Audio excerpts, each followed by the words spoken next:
Dan saudara, informasi terkini terkait dengan kasus dokter kandungan yang diduga melakukan tindakan asusila di Garut, Jawa Barat. Kita akan tanyakan kepada jurnalis Kompas TV Ridwan Mustofa di sana. Ridwan, selamat pagi. Ini pelaku dokter sudah menjadi tersangka kemarin malam, kemudian kalau yang akan dihadirkan untuk hari ini dalam gelar perkara apa saja?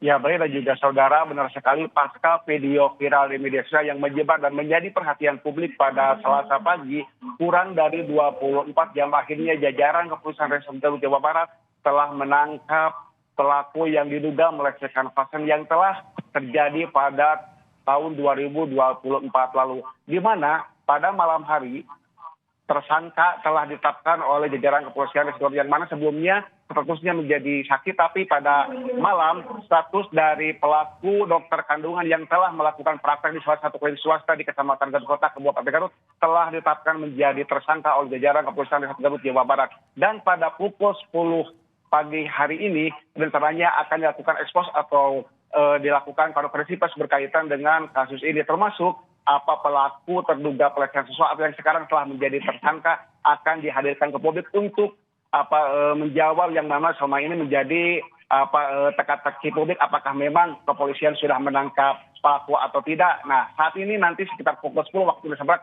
didampingi dari Polda Jawa Barat akan menghadirkan pelaku berkaitan dengan perkembangan kasus ini. Demikian, Bray. Tapi sementara ini memang belum ada informasi terkait dengan motif dari pelaku ini, Ridwan. Berkaitan dengan motif, kronologis dan lain sebagainya nanti akan disampaikan oleh jajaran kepolisian pada saat ekspos yang akan dilaksanakan pada siang hari ini di Mapolres Garut. Demikian, dan juga hingga saat ini pelapor atau korban yang melapor terhadap kepolisian Resort Garut jumlahnya masih 2 orang. Padahal saat ini kepolisian masih membuka posko pengaduan untuk melayani apabila ada warga yang merasa dirugikan atau dilecehkan oleh oknum dokter berinisial MSF yang telah melakukan praktek menjadi dokter kandungan di salah satu klinik swasta di Kabupaten Garut selama 2 tahun ke belakang. Demikian, Bray. Oke, baru masih ada 2 pelapor yang melapor hingga saat ini. Terakhir, Ridwan, terkait dengan alat bukti mungkin yang menjadikan pelaku menjadi tersangka, apa saja? Apakah termasuk CCTV yang ada di klinik tersebut?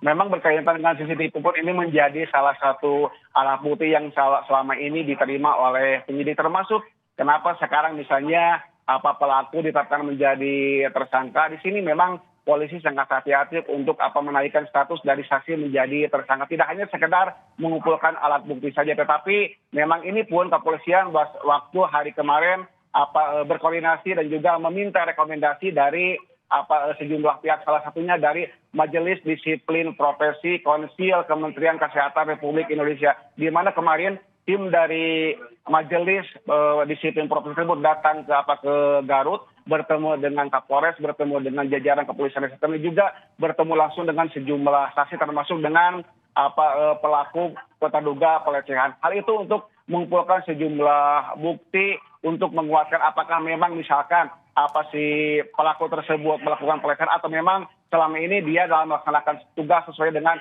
SOP yang berlaku. Itu yang pertama. Yang kedua, tidak hanya dari Majelis Disiplin Profesi saja. Kemarin pun jajaran Kepolisian Resort Garut kedatangan dari Kementerian Hak Asasi Manusia Jawa Barat, di mana jajaran dari Kementerian Hak Asasi Manusia datang ke Garut untuk melihat proses yang dilakukan oleh jajaran kepolisian dalam menangani kasus ini. Dan juga kemarin pun Ketua dari Kementerian HAM Jawa Barat berbicara di hadapan media bahwa penanganan yang dilakukan oleh jajaran Kepolisian Resort Garut sudah sesuai dengan SOP yang berlaku. Demikian yang disampaikan oleh Pak Kanwil Kementerian HAM Jawa Barat saat kemarin bersama sejumlah wartawan saat diminta keterangan di Mapolres Garut. Dan juga tadi saya pun sempat berbincang dengan Kapolres Garut AKBP Muhammad Fajar Gemilang. Beliau mengatakan bahwa nanti sekitar pukul 10 saat konferensi pers dilaksanakan, tersangka akan dihadirkan ke publik. Demikian, Bray.